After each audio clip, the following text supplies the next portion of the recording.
is Nyaradzo Mutonhori. I'm the Programs Manager at Zimbabwe Environmental Law Association.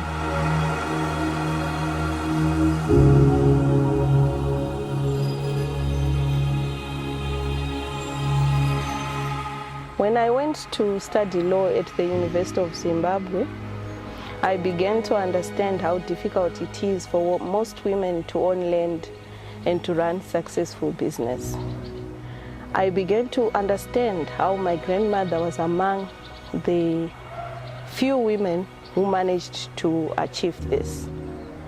I remember growing up and watching my grandmother being a successful farmer. She was a smallholder farmer. She grew crops and participated in different agricultural shows.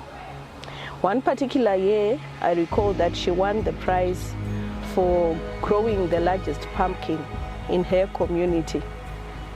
I remember trying to sit on this pumpkin. It was the size of a 20-liter bucket, and I was fascinated by the sheer size of that pumpkin.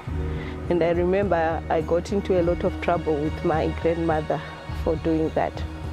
She invested her prize money into a small sole proprietorship store, the general dealers that you find in the rural areas, and she managed that business successfully until she passed away.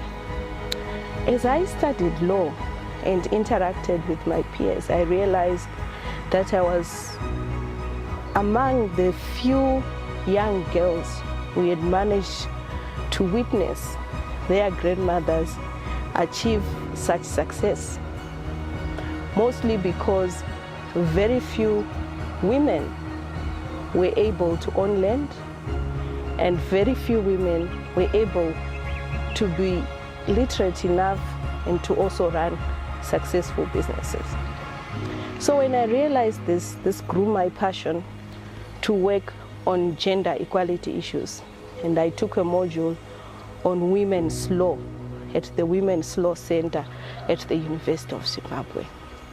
My passion was that more young girls would also, like me, draw inspiration from the older generations of women and their families who would play key roles as economic actors and social actors in their communities. And when I pursued this passion of working on gender equality issues, it took me to the work that we were doing under a project in the Zimbabwe Environmental Law Association. The project that we were working on was focusing on empowering women in mining communities. And this is the first time I met a particular group of women in the diamond mining region, belonging to a small community-based group looking at advancing economic, environmental, and socio-cultural rights. When I met those women that particular day, they had been thrust into a situation where they had to defend their rights to land, where they had to defend their right to access natural resources in their area, because their community had been targeted for relocation to pave way for diamond mining activities. This is the same scenario that many other groups of women in different communities may find themselves in, because we know in Zimbabwe we have so many mineral resources, and right now there is talk of renewable energy, and there is a rush for critical minerals that are necessary for climate action.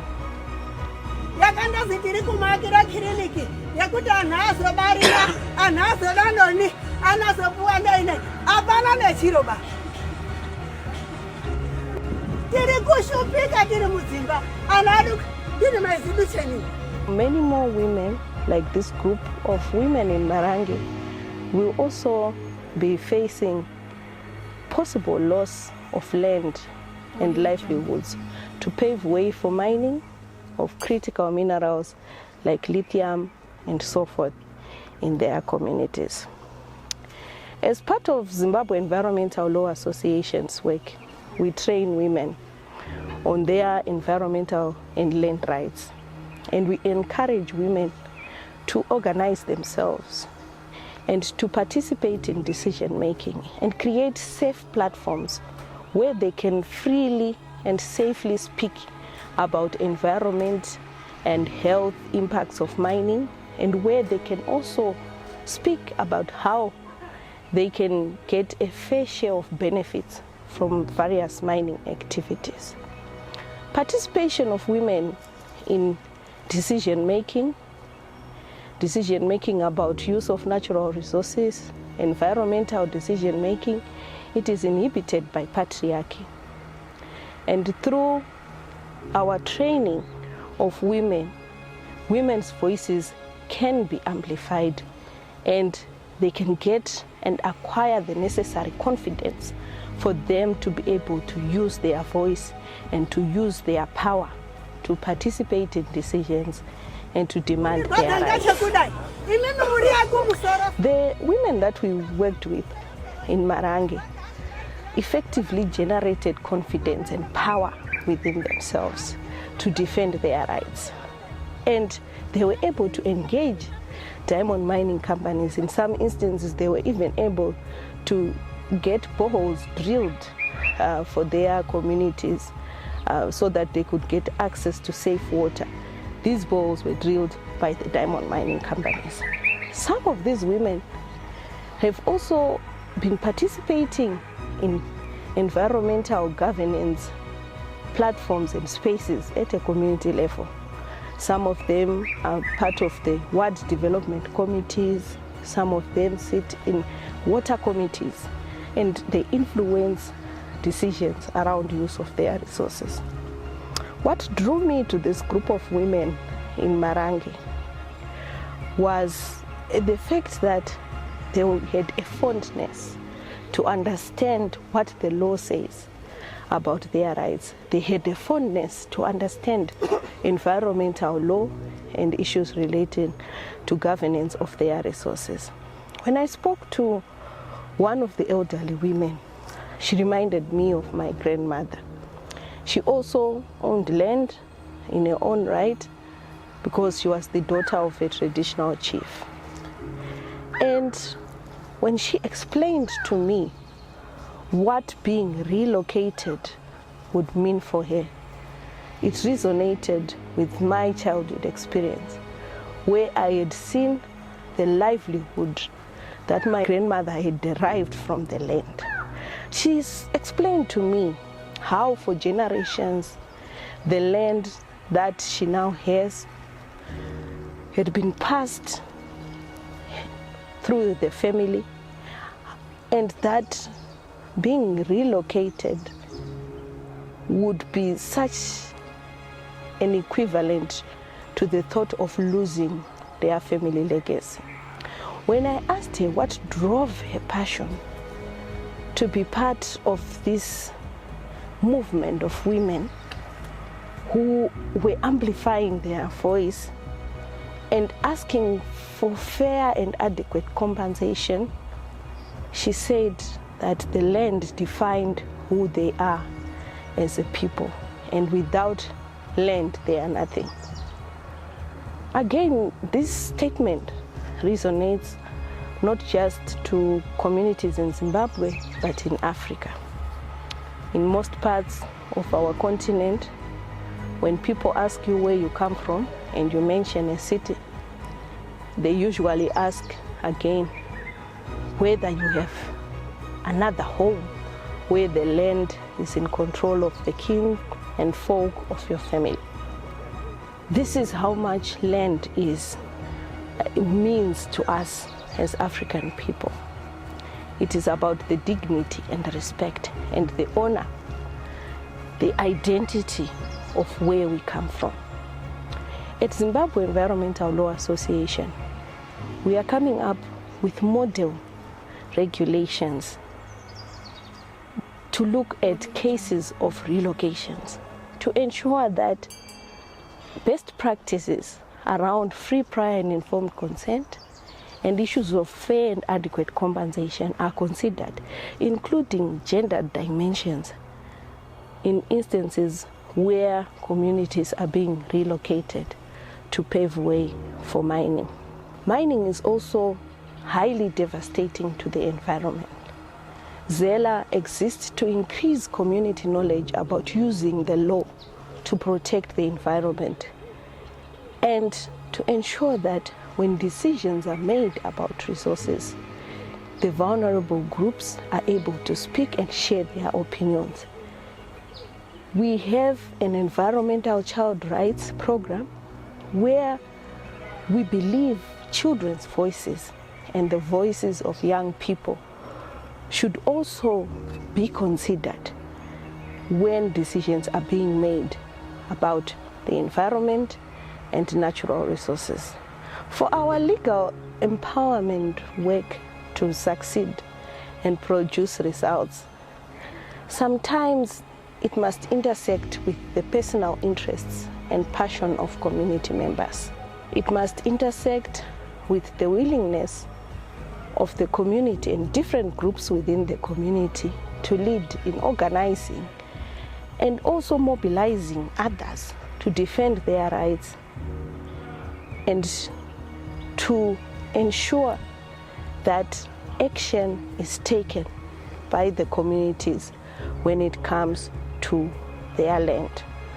What we have also noticed is that when the notice for eviction is issued for communities that may be displaced to pave way for development projects, this creates a lot of fear among the community members, and there is a lot of division. In some instances, communities are discouraged from standing up and also airing their views.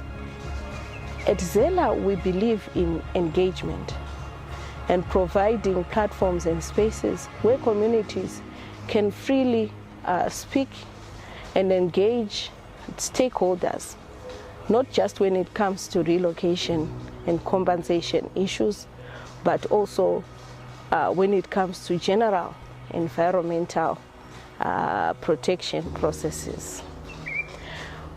Usually communities seek legal advice and support from ZELA, and we look to the legal framework like the constitutional rights to not be evicted, and also the issue of fair and adequate compensation.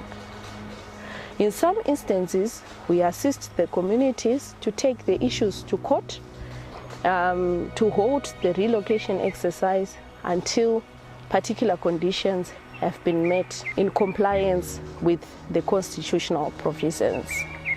Measuring the success of our interventions is not easy. In some instances, the communities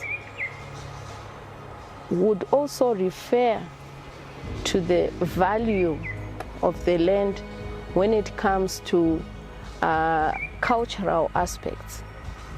In some instances, some members of the communities would consent to be relocated, and in some instances, those that remain behind would also feel like they have lost out in terms of benefiting from various compensation packages that may be there.